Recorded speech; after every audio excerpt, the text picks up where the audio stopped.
الوانها كلها جميله، وبتختاري من الكتالوج اللي انت عايزاه.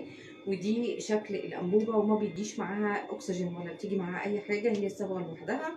وانا قلت لكم في الفيديو ان هي صنع في ايطاليا، وما فيهاش امونيا كتير. طبعا هنعملها ازاي؟ انا بحط عليها لبن بودر، وبحط معجون اسنان، وبحط بلسم، وبحط اكسجين.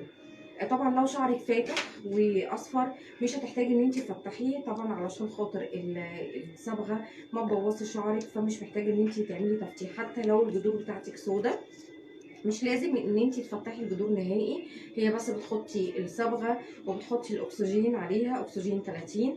العبوه دي برضو انا كنت جايباها من هناك، رخيصه وبتقعد معاكي فتره طويله جدا، يعني قعدت معايا كذا شهر.